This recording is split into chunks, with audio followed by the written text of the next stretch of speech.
So let's go into now rolling over. So now rolling over again, this child has eye contact, but now you're seeing the back arching.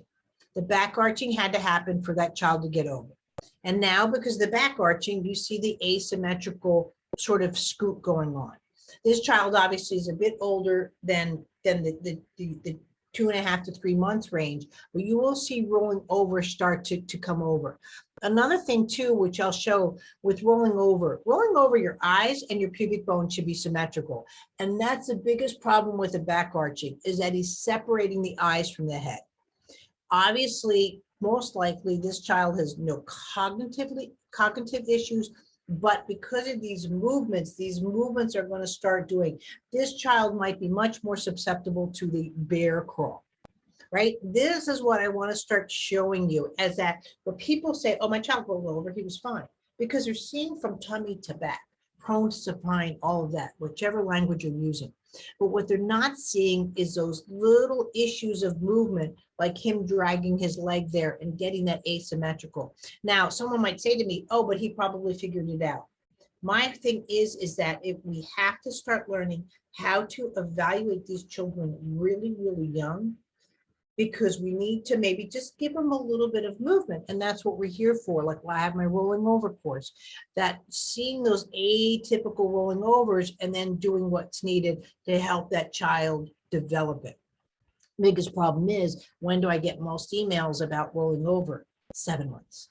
That's we've got a 5-month gap on that.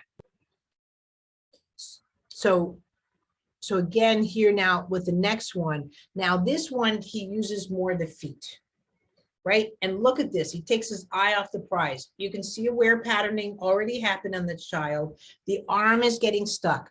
Big comment. Oh, my child can roll over, but it's getting stuck. So 3 things that's happening. First of all, he's kicking his feet first. Then he's burying his head. He's not using the body to roll over. It's pieces and parts. And then because he's burying his head, one of the things I always mention, any kind of developmental milestone, vision should be able to take place. To watch this again, you'll just see the feet.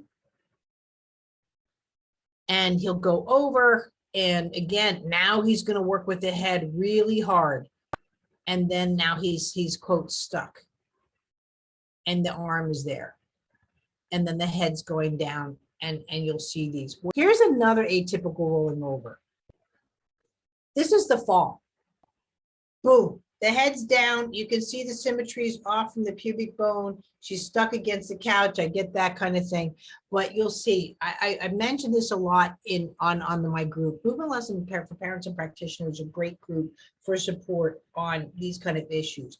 But instead of having the spine to control this, she's using her head to roll over. But this rolling over, now look at him. He just comes right up into position. His eyes are independent. They never went away. His vision was always there. And now he can start already going from near to farsighted, right? This is, you'll still hear me all the time say vision, vision, vision.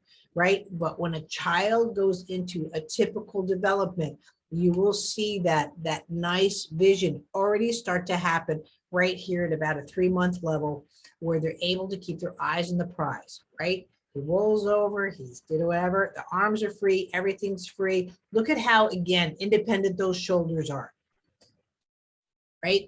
Even though he's the arms, but again, you're seeing all of these kind of movements, the wiggles, the counter. It is a really nice rolling over, very simple. But again, most of all, that he can go, again, look at you the whole time and then quickly look far. Look at that already. That is huge. The CDC says at 2 years old, the child should see 20 feet. At 2 years old, the child should see an airplane. And these kind of visual skills happen really early, and so smoothly.